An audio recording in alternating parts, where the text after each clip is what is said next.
So in this video, I want to talk about business organizations, what types are out there, how they're different, and why these differences are important.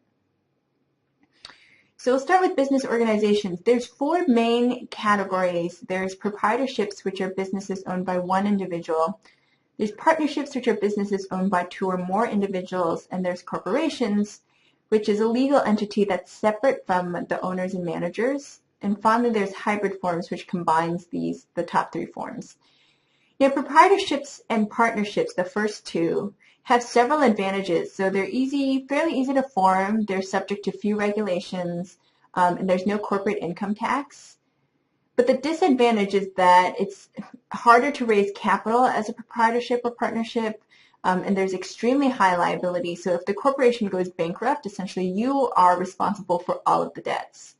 They also generally have a limited lifespan, and they're difficult to transfer ownership. Whereas in a corporation, because there's a legal entity that's separate from the owners and managers, it has an unlimited life. It's fairly easy to transfer ownership. There's limited liability because you're only responsible for your initial investment as opposed to the entire company and all of its future investments. However, there's disadvantages as well to being a corporation. The cost of formation is higher, so you have to abide by certain charters and bylaws.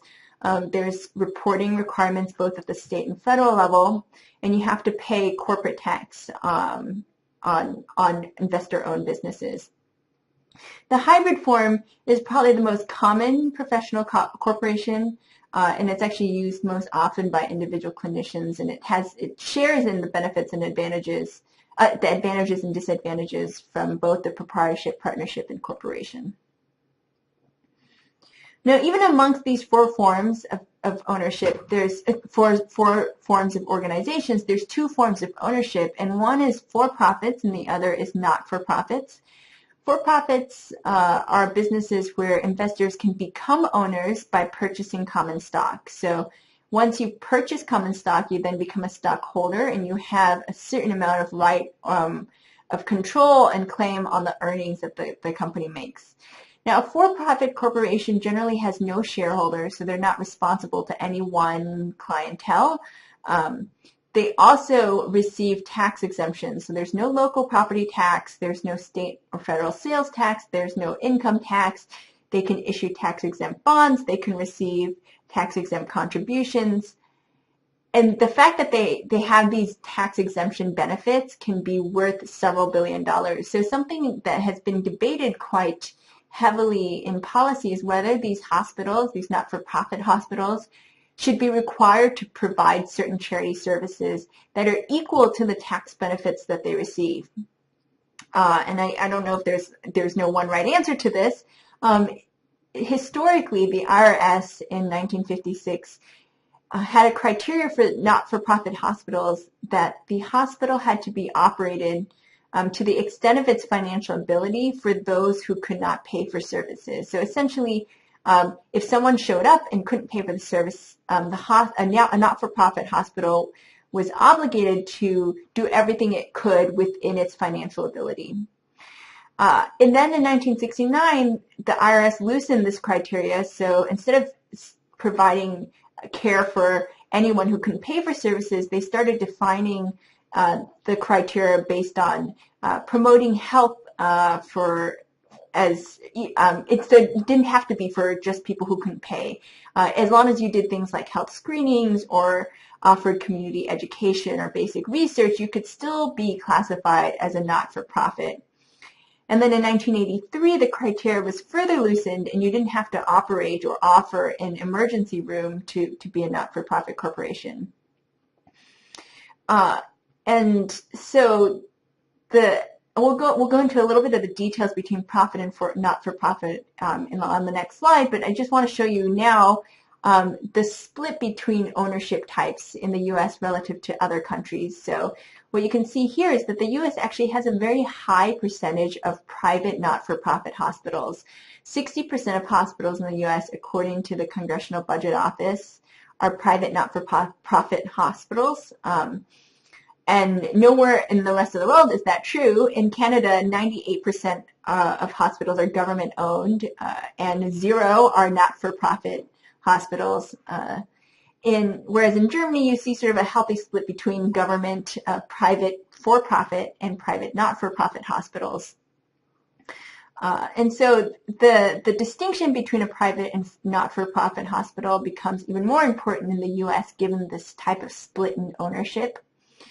So there's a lot of research that's been done in health economics to try to compare how these hospitals differ in terms of the provision of care. So there's sort of 2 broad categories, one that looks at whether for-profit hospitals behave like profitable hospitals, whether they actually care about profits, and the other looking at the ability of not-for-profit hospitals to offer care efficiently and offer a high quality of care.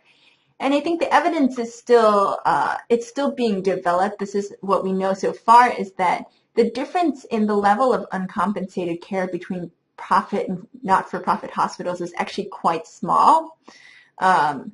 And not-for-profit hospitals are possibly less efficient, and they also mimic the behavior of private for-profit providers when they actively compete with them. So when a not-for-profit hospital is in a market where there are other for-profit hospitals, they have the tendency, the not-for-profit hospital has the tendency to set prices higher.